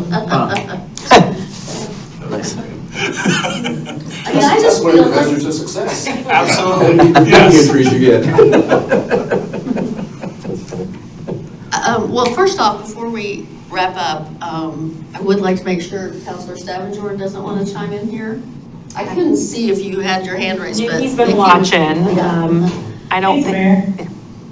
I appreciate it. I appreciate the conversation too that's happened. I think that I just have a couple of thoughts, some of which are duplicative, but my colleagues have shared. I think that we have a really unique situation in the city where we have 2 major highways cutting through our the entirety of our small town, right? So like people are speeding through the city anyway, and so safety, I think, has to be a conversation, especially as the city grows and especially as cities around us grow. The best possible scenario is that that it would be something that is at least as close to revenue neutral as we can get. But I think that it's dangerous territory when we get into conversations about, like safety enforcement or safety mechanisms as revenue generating strategies. And unfortunately, just because of the nature of budget cuts and budget forecasts, all over the place, it's becoming more and more the norm for jurisdictions to enter into those conversations thinking about revenue generation instead of just inherently safer communities. And I totally get it that people will be upset about, the idea of increasing more, monitoring and ticketing. But if you're driving safely, then you shouldn't have to worry about it. So, I also, I remember, God, I don't know, this must have been 20, 25 years ago, on Lake Road, there was a student from Morale that was hit and killed because someone was just going too fast past somebody on the right, and it was devastating. So, as our community grows, as we have more people who hopefully feel comfortable walking and biking, in areas where we have that multimodal transportation, I want to make sure that we try and ensure as much safety as possible. I think it's a really challenging position for the city and certainly for law enforcement to be in where you're trying to balance this. How do you maintain the cost of something like this and also provide, a livable, workable environment for your staff. So I have a couple of questions. One is, is there any other way that things could be monitored for traffic enforcement? I've heard a little bit about drone technology being used for traffic, at least just traffic patterns. And I don't know what that looks like in terms of best practices now, and I think that sometimes that kind of bleeds into the you buy that technology, you invest in that technology because you want it to be an enhancement to your first responder sort of capacity, not necessarily your traffic control capacity. So I'd be interested in hearing, even if it's offline later, because I know this conversation has gone on for a while. It'd be interesting to hear how law enforcement agencies are evolving that conversation. And then if there's the potential to maybe have contracts with other local jurisdictions, so like maybe this trailer is a cost that's shared across, Milwaukie and Gladstone, or Milwaukie and Happy Valley, or something along those lines. We do multi-agency, cross-agency collaborative work in terms of other types of responses. So I don't know if there's a possibility to share the cost. So those are just some things that come to mind, but I really appreciate the thought that's gone into this. And I appreciate the staff recommendation. So thanks. Thank you. Clarity. I think we need to know if we need to move forward with putting a traffic study and moving these steps forward. So I think I am going to need to go around and kind of hear where people are at. Council President, did you want to say something? Can I clarify something? We talked a little bit about the budget figures. The projection that you gave last year in our budget committee meeting said that in fiscal year 27, we would have 850,000 over reserve policy. And in fiscal year 28, we would be 800 under reserve policy. Were those numbers taking into account revenue that we did not yet have from this red light program, or was that, okay. There's been no assumed revenue from this program put into any forecast models. We threw out back in May when we were very preliminarily asking if you wanted us to do further study on this, some round numbers that came from some conversations with Sherwood and others. But I think those were really gross revenue rather than net revenue. And as we dug into the net revenue, the expenses to administer and to staff up, that's when this neutrality thing, but no forecast has been driven by that. And the original projection was 300,000. We're back to just revenue neutral. I think it's just, I don't want to tell you today that I think it's going to generate a lot when we're hearing from some similar size or even larger cities that it's neutral. So it always could, but Michael would kill me if we made financial decisions based on what could happen rather than the worst case scenario. I was just trying to get a sense of how much money we even thought we'd get to begin with. I guess I'm trying to really nail down, and how I'm trying to land on this is, Mayor Beatty had an interesting idea that I hadn't thought of. You could just turn the technology off. It was getting too expensive. What does it, help me understand how, if we went forward with something like this, we could prevent it from becoming a revenue burden, a revenue drain. I understand how a best case scenario, it adds revenue. It seems like it's most likely going to be revenue neutral. Knowing that it wouldn't be a revenue drain, I think, is an important I believe Mayor Beatty's correct. I think you can turn it off. I heard one horror story that in Tiger they forgot to turn it off when they needed to during a construction event, and then got 20,000 citations sent through their court system. So learn from that. But yes, they forgot to change the speed limit. Yeah. So so. Yes, I think there are definitely ways we can monitor and make sure, but that, to the chief's point, is why you want someone overseeing this program and not just kind of we got the tech now, let's just let it roll. You really want some active management. But I think, it says up there, we think it's uncertain net gains. I think we can be pretty confident we wouldn't lose money, but I don't think I could say we'd be pretty confident we'd make money. Super clear, right? So I guess the question is, would you like us to move this program forward at this time? Would you like us to put in budget for a traffic study, get going on the next steps. I believe the mayor has said yes. I gotta tell you, I'm really having a hard time making a decision. But I'll give you something after I hear from these two guys. Sure, I love it. Well, I'll just say. I yield the floor to my colleagues. I think you brought up a good point about the, the staffing of the PD. I mean, I just feel like it's been a loop for 5 years of, low staffing. And even if we had 5 officers, we wouldn't be doing middle of the night. I think the value of having some middle of the night, some off hours enforcement, I just think it's, it's important to safety and, yeah, anyway. I yield to the council president for his vote. I think that this is something that we should go forward with, and I think a few reasons. We have our 5-year forecast, and we know that in fiscal year 31, we're going to be $5.6 million in the hole. Justifying a $30,000 investment then is going to be that much more painful than it is now. And knowing that this program can get to net revenue neutrality, and we feel confident that it will not be a suck on our revenues, I think is really important. The study that was cited in the staff report had this good conclusive line. When people are deciding to change their behavior, they're focused less on what the penalty is, how much you're charging. It's more on how sure you are that that penalty will be enforced. And the nice thing about red light cameras is they really are a guarantee that if you're driving through McLaughlin and you're going too quick, you will get a ticket. And I think that this overlaps really well with the safety or the non-safety improvements that we're making in our downtown.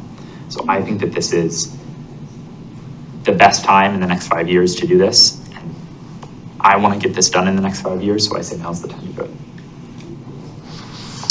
I'm gonna agree with staff on this, but I'm not saying we scrap it all together. I just think we should put it on the back burner, because I think there's also other issues that we have to address too. And I think we should use the existing tools and get a little bit more creative with what we have and don't have, and where we can make do with what we do have, because I just there's just too much uncertainty. Even if we feel confident that it's not going to be a money sucker, and that's not, again, to Councilor Stavenger's point, that's not the main point, right? The safety is the main point, but when we initially talked about this, the main point was revenue. So I don't want to say that the cost is too much compared to what the safety results in, but I also don't want to put the city in a bad situation where we might be kicking ourselves saying we jumped the gun. Or spend 30 minutes on a study and find out that, yeah, this is not something that we can do. So I'm going to agree with staff on this, because I think we still need time for the public safety fee to generate some revenue to, fund the department, fill the staffing that they need before we throw another thing on them to worry about staffing. We already have a staffing issue, and this is going to compound it right now. And I just think that it's not something that we throw away, but we put on the back burner, see what we have, see what our department can work within what they do have, so we're not stretching them out too far, and then revisit this later on. I mean, you talk about the cost, but again, I mean, that's with everything we do. We've kicked so many things down the road, right? So, I mean, I'm not worried about 30,000. I mean, how much more can it cost for a study? It's not gonna go from 30 to like 150, right? So, I just think we might be jumping the gun a little bit.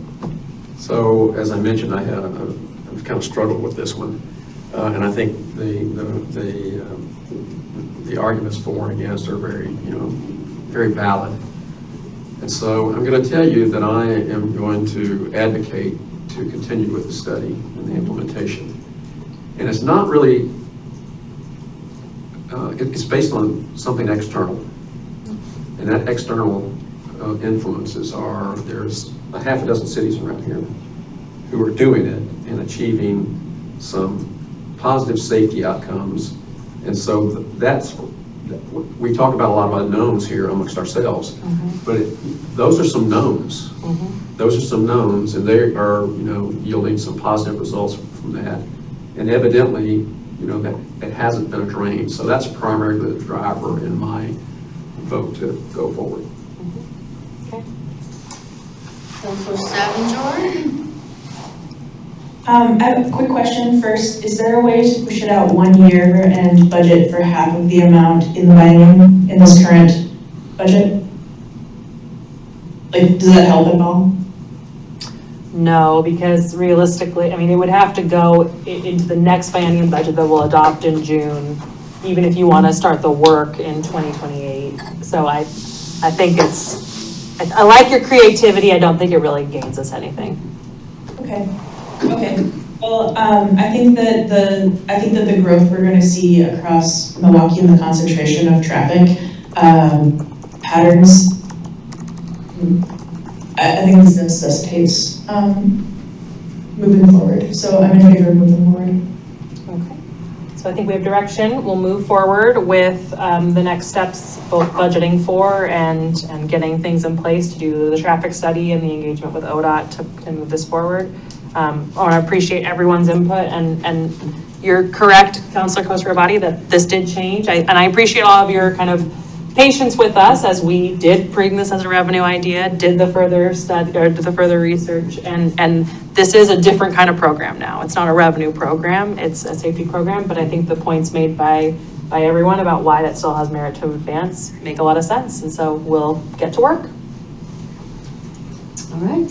And after note too, on the credit card fee, I don't have the numbers 100% in my head, but I presented the budget committee last night that we're seeing the number of credit card uses go way down. I think it was probably like 15-20%.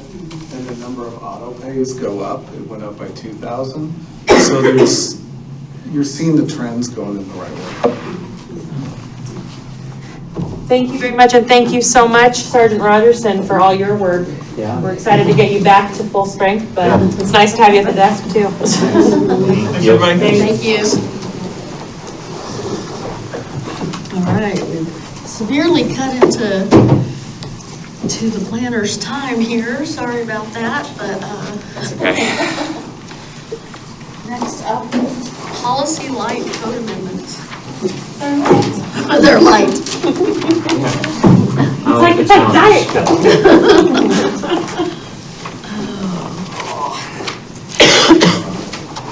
A lot of these are really housekeeping. So. And Vera is here, I cannot pretend to be Vera. Hi, Vera. Oh, Vera's online. She's online, yes. Okay.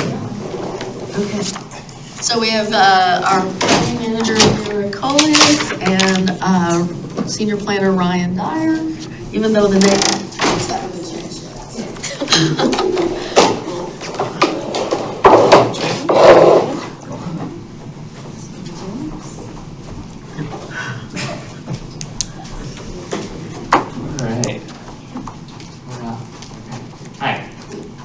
Good evening, Mayor, City Councilors, Ryan Dyer, Senior Planner. Here tonight to talk about a set of code amendments that we're framing as sort of policy light amendments. We recently, the Planning Division brought to you a set of what we refer to as housekeeping amendments that are largely, code changes that are not, that are meant to clarify the code, address inconsistencies, but aren't actually changing policy. So the way we've kind of been thinking about our work is we'll do a set of those annually. We keep a running list of those. But then sometimes we have items that we feel like maybe don't fit into that category. There's some sort of maybe policy consideration or change. And those we're putting into this package, policy light. And then finally, we have sort of larger code amendments that we think warrant sort of more attention, more engagement, more work sessions with you all. So those are our sort of policy heavy. So this is the in-between zone. And as we've been working through these amendments, some of them have, in discussions, we've realized that they're more housekeeping. So you do see some housekeeping amendments in here, but there are also some that more cleanly fit into that policy category. Also,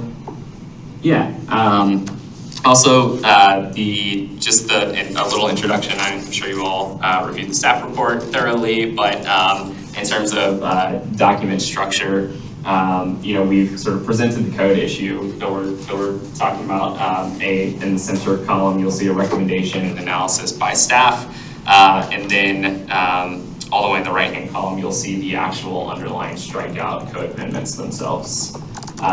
So any questions about any of that before we just dive right into the actual code amendments?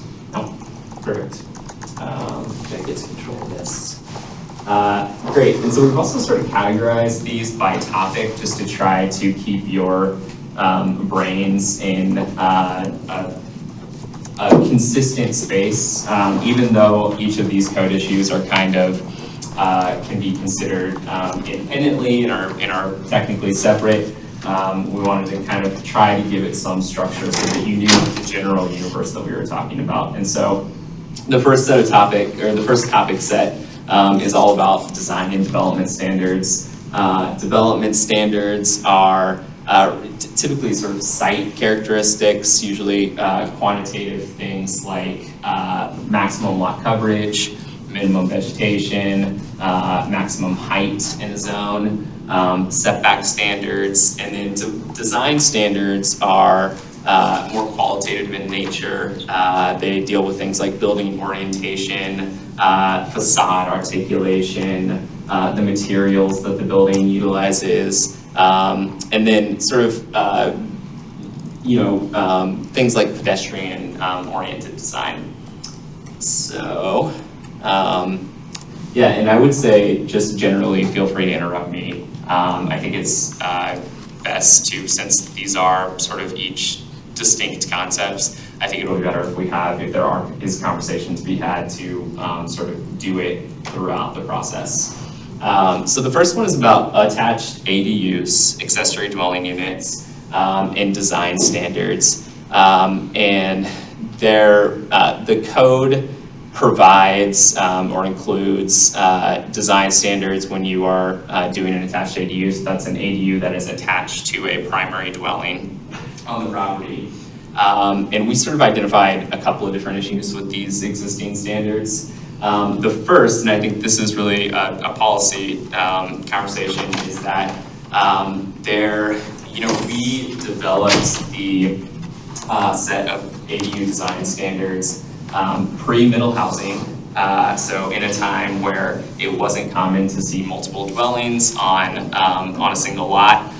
So a lot of those standards are really intended to make sure, or were written to ensure that the attached ADU was kind of hidden from public view. So there were standards related to making sure that there was no second entrance on the street-facing facade, that there was no sort of porch or stairway leading to the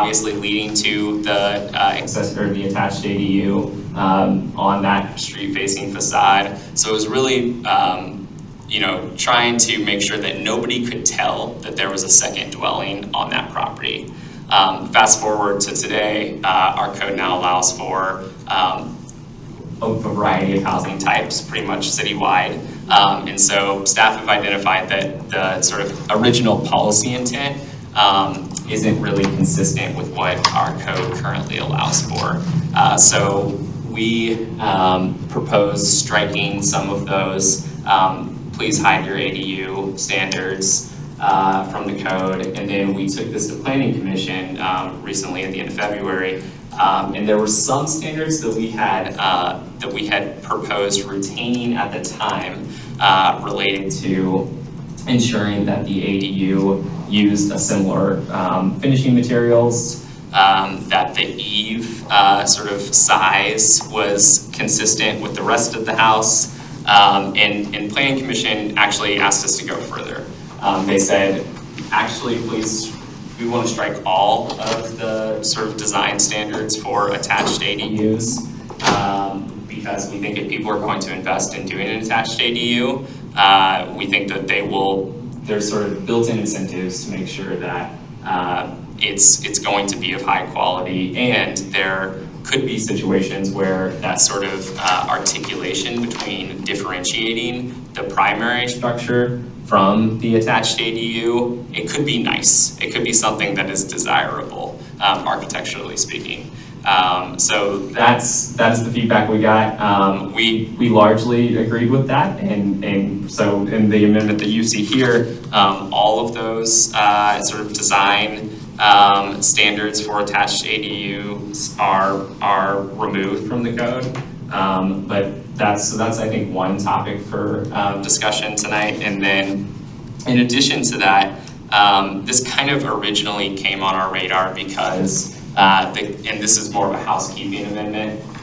The code was not especially clear about, so attached ADUs are attached to the primary structure, and the code didn't do a great job of telling potential applicants or planning staff when you're creating a new ADU and there's basically how are staff supposed to review those changes to the street-facing facade as it relates to the design standards that we have for primary structures. So for example, we require that any new dwelling unit, at least 15% of the street-facing facade be made up of windows and doors. It's our eyes on the street standard, right?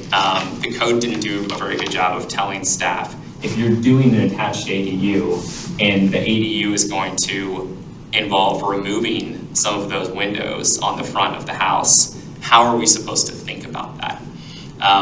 And so the sort of second amendment that you see here is just giving staff more clarity, that basically to say that you shouldn't be doing anything that is going to bring the structure out of conformity with the code requirements as it relates to those design standards. So if you had 15% windows and doors to begin with, and you're adding an ADU, don't remove. At the end of the day, the structure, the street-facing part still has to have 15% windows. So those are the two changes related to design standards and attached ADUs. I guess I would hold on to questions. Yeah, well, I guess when I read that made sense to me until you said the bit about dropping the requirements for eaves and things. I mean, how do you, if you have to meet the design standards, the pick 3 from this list, design standard, articulation, and the eyes on the street and all that, how can you not have the same eaves and not have the same, Yeah, well, the eave, so you do get credit for the detailed design standards for having eaves that are at least 12 inches. So I think as long as those eaves as long as you were looking to maintain that credit, you would you probably, the impact, the result would be the same at the end of the day, that your ADU would also need to have eaves that are at least 12 inches. But theoretically, it could have eaves that are 14 inches because you'd still be meeting that standard. And that could be different than what the rest of the house, what the current standard guarantees is that if you have 12-inch eaves on the house to begin with, the attached ADU also will have 12-inch eaves.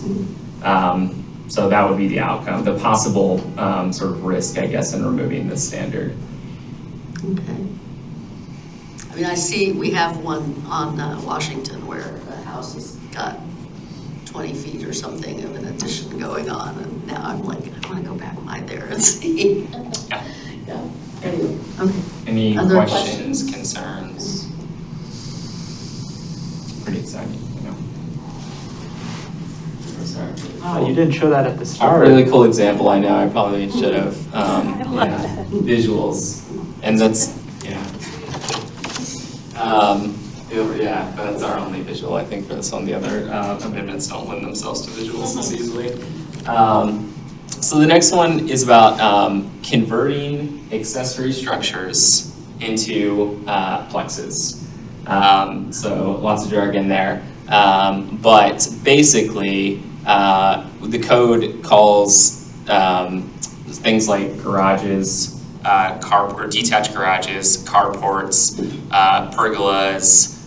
It refers to them as residential accessory structures. The code has for a long time allowed people to convert those existing structures into accessory dwelling units without meeting minimum setback requirements that would typically be required if you were going to build a new ADU. And that's basically just intended to make it easier for folks to reuse an existing structure, because it's often cheaper if you have a detached garage to be able to convert that into an accessory dwelling unit.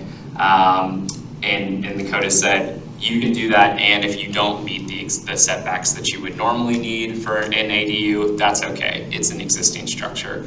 What this code amendment would do is basically extend that to plex developments. And you might be asking, what's the difference? The plexes are allowed to be larger from a square footage perspective than ADUs. They don't have a sort of maximum square footage like ADUs that go along with it.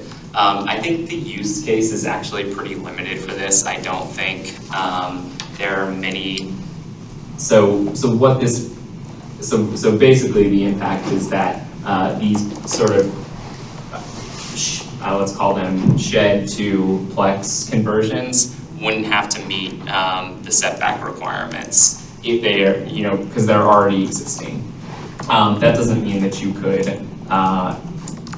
where that setback is non-conforming, it doesn't mean you could make it worse. It just means the structure's already there, and it happens to be maybe bigger than the 800 square feet that's allowed for an ADU. It's saying we can convert that into a residential unit, and it's okay that it doesn't meet the setbacks that would be required for a new unit. You can't make it worse, but it's okay that it doesn't meet the current setbacks. Has this situation come up before? It has come up before, yes. I think that's where the sort of idea came from. That's what I suspected. Yeah, but I think that so the code provisions that we've included here would only apply to legally established structures. Generally, the way the code is set up is if you are doing a residential accessory structure that's larger than 600 square feet, it has to meet the same setback requirements as a dwelling unit. So it's the code, the language that we propose says that you only get this benefit if you can sort of demonstrate that the accessory structure was built legally at the time. Whatever permits you needed at the time, you got those permits.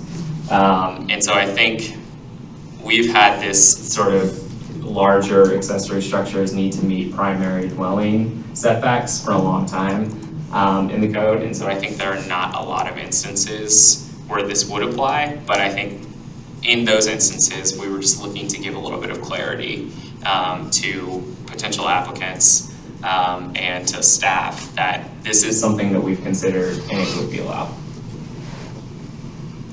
Okay, that last bit, because I was on council, I think, when this was adopted for ADUs, and it was recognizing that, especially in historic Milwaukie, but in some of the older neighborhoods, there were old detached garages that didn't meet the setbacks or whatever. Yeah. When you started talking about carports and sheds, it set off alarm bells in my head, but because obviously sheds aren't even necessarily on foundations, right? Yeah. But I mean, with the clarification you just made about they have to have been permitted structures at the time. I'm still a little bit concerned about carports. And like gaming the system by like, oh, I'm going to build it as a carport now to get over here because, and. I think there are building code considerations that would probably also just make it infeasible to do a lot of those conversions. That you're going to have to scrap the entire structure because this isn't meeting any building code requirements. Any other questions, concerns on this one? This one's even easier. So we have standards for how fences can be constructed in the city. This is definitely more of a housekeeping amendment. So sort of two things. One, that it's currently set up so that the fence standards are split into residential, commercial, and industrial. There's I think it's been that way for a long time. And so one of the issues is it doesn't reflect some of our more modern zones. So it doesn't talk about, it says commercial zones, but it doesn't talk about downtown zones or our commercial mixed-use zones. So one of the changes is just literally inserting into the title of commercial downtown and commercial mixed use as well, just to give clarity that these standards for commercial fencing would also apply in downtown and also in our mixed use zones, so the NMU and the GMU. And then the second change is just there's some specific standards for flag lots. We now have, in addition to flag lots, back lots, which functionally behave like flag lots. It's where you have an easement over the property to access the back lot. And so the change would just be where it says back lots, where you're just saying, or where it says flag lots in the code, we're saying flag lots and back lots. So again, more housekeeping amendments to add clarity to the code than actually a policy change. Staff would currently apply if situations came up where we were asked about this. I think this is how staff would currently apply the code. Not seeing any questions. Conversions, yeah, so this is another housekeeping amendment. There is an applicable, so this is a section of the code that is for 1 to 4 unit design standards. So when you're building anywhere from a single detached unit up to a quadplex on a property, there are certain design standards that you have to meet, minimum design standards. We were just talking about these. It includes those detailed design standards such as eave size. This is really an internal consistency issue. Basically, when you're reading the applicability section to try to decide which design standards you should be applying in a given situation, one of the paragraphs says both that additions that are adding square footage are exempt from complying with the design standards, and it also says that they are not exempt from complying with the design standards. Unhelpful. Yeah. So this change just clarifies that that they do apply. Or when you're adding an addition, when you're adding square footage, you do have to. We're going to be looking at the detailed design standards. Questions about this one? Yeah. Okay. So this is also kind of just more adding clarity to the code than anything else. There are 3 different code sections that one should be looking at when doing development in downtown. There's 19.304, which is the base zone. It includes things like maximum heights, floor area ratio, setback standards. There's 19.508, which is the design standards for buildings downtown. And then there's also 19.907, which talks about the process that the review process that one has to go through when doing development downtown. Each of these sections of the code also has their own sort of applicability language. And there are good reasons why the code is broken up into these 3 sections that I won't spend too much time trying to convince you of unless you want me to. But the issue in the past, just as we've been seeing more redevelopment downtown especially, it has been sometimes unclear how staff should be processing applications, mostly because the 19.907, the section that tells you what process you should go through if you're doing development or redevelopment downtown, will say, yes, The code applies, you should be going through you should be submitting a downtown design review land use application. And then you would go to 508, which has the design standards, and it has its own applicability section specifically and talks about conversions. And you would read through the list and say, ooh, but it doesn't actually look like anything applies here. And so after spending time looking at this more closely, staff realized that mostly what the issue is that you have within that applicability section, in the title of the section, it talks about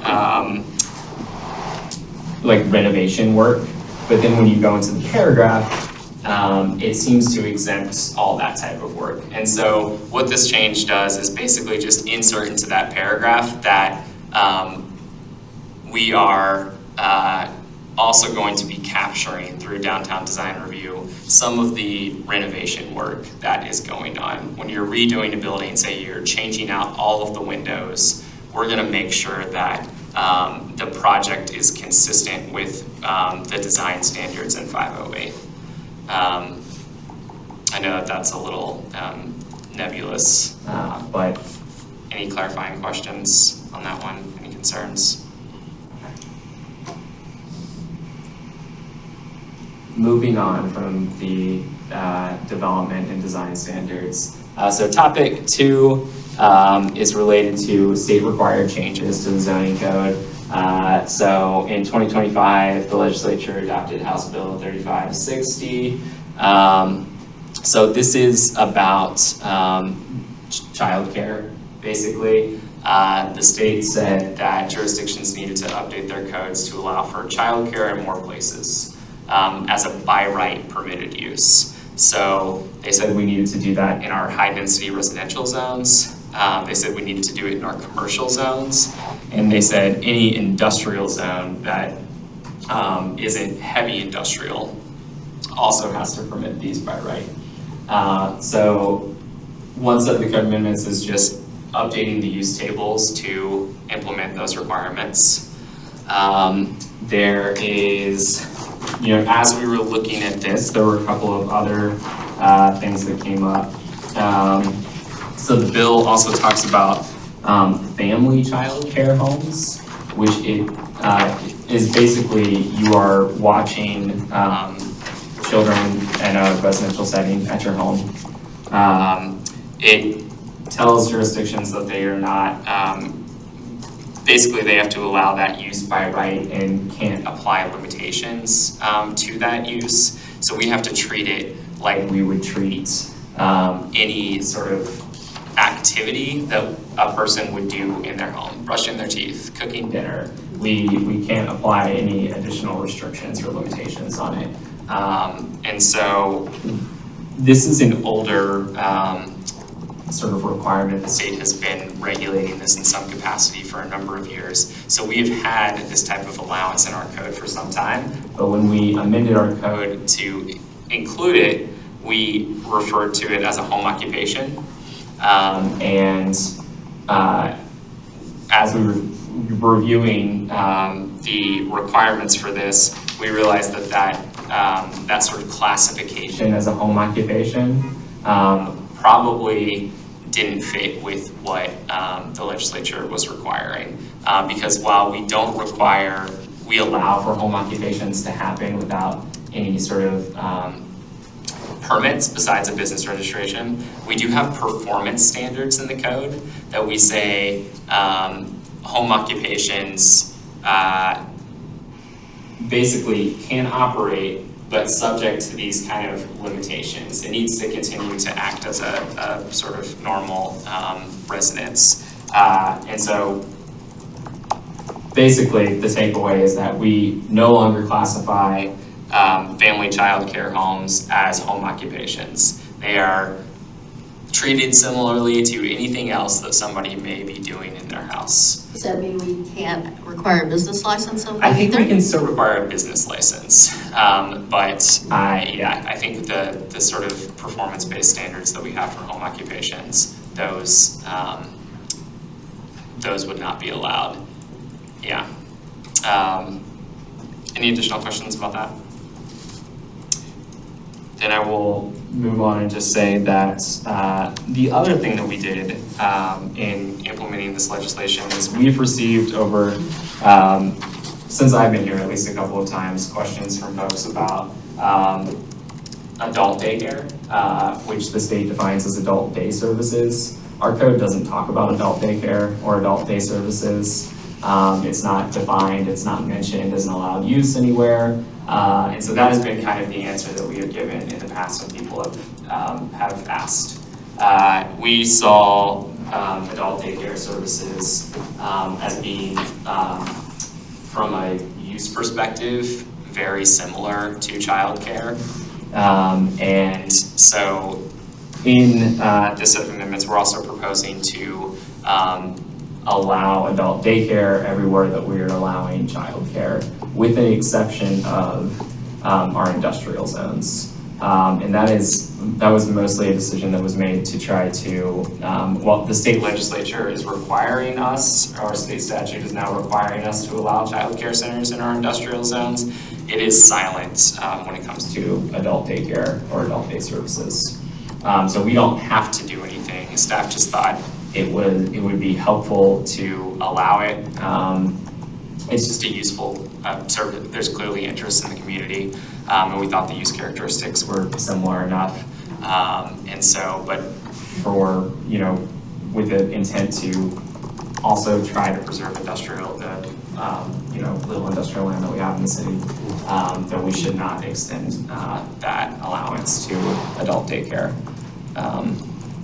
Any questions on this one? An ancillary question, we don't have any heavy industrial areas. We don't. We don't? No, I mean, that would be like a steel mill or Well, a. precision gas parts, Yeah. that's not heavy Well, industry? I don't think so. Tools are pretty light if you can pick them up. Given what they have been known to Yeah. dispense into the air and Yeah. water, I would consider them heavy industry. But I mean, I they are zoned M, right? Aren't they? They are zoned M, and I know I researched this specific question when I initially put together these amendments. I do not remember off the top of my head why our industrial is not considered heavy industrial, because I had the same thought about PCC, but I will look into that and follow up with some clarity on that specific question. But I do think, I think these are welcome. We've talked, even before the state law, I've talked with staff, and I think we've talked in the meetings about International Way in particular. Like, childcare has only been allowed as ancillary to an existing business, not a standalone childcare. And yeah, I think that's a change that needs to happen, yeah. Another couple of additional requirements under the law. So we, again, we do allow currently in the DMU and in our mixed use, commercial mixed use zones, we allow for childcare, but we place size limitations on how large that childcare facility can be. Under the state law, we can't do that anymore. So you'll see in the amendments that those size limitations are removed from those zones. And then lastly, there was a requirement to allow in residential zones if there's a community service use permitted. So things like churches, but also government buildings. If those are allowed, they go through that community service use process and have been approved in a residential zone. Those are required to, by right, be allowed to have a child care center attached to them. So if you have an existing church, I think most impactful for Milwaukie would be on sites where you have existing churches, maybe the underlying zoning is RMD. They're considered community service uses and they would be allowed to open a child care center. I guess I thought a lot of churches already had child care centers, do they not? Yeah, I think that we have been allowing this anyways, either as a sort of a de facto operation or maybe an amendment to the CSU. The bill makes clear that we have to allow it, and so we've just updated the code to reflect that as well. Okay, so that was that one. I'm just gonna quickly do a time check. Right? Yeah. We are over, and I don't know how much longer you've got. We've got one more, it's quick. Okay. Yeah? Okay. So topic 3 is modifications between the preliminary and the final plat process. A plat is just the official map when you divide land that's showing the parcels that are created, any roadways, et cetera, that gets recorded with the county. And our code currently requires strict compliance between, we do plating review in a two-stage process, the preliminary review, where we're confirming that the proposed land division complies with all the code requirements, and then the final plat process where we are actually signing the plat map, the planning manager and the city engineer are signing it, and just doing one last final check to make sure everything is consistent with the preliminary approval. Our code requires strict compliance or conformance. Basically, the preliminary and the final have to be exactly the same. We don't want to, the code does not allow for any differences, even if those differences are, would have been approved through the preliminary, or consistent with the code and would have been approved through the preliminary planning process.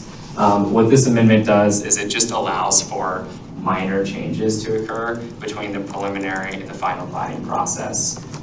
This is code language that we borrowed from the city of Portland that allows for this, and they're sort of specified percentage changes. So it's like up to 5% difference in parcel size, or up to 5% difference in natural resource area.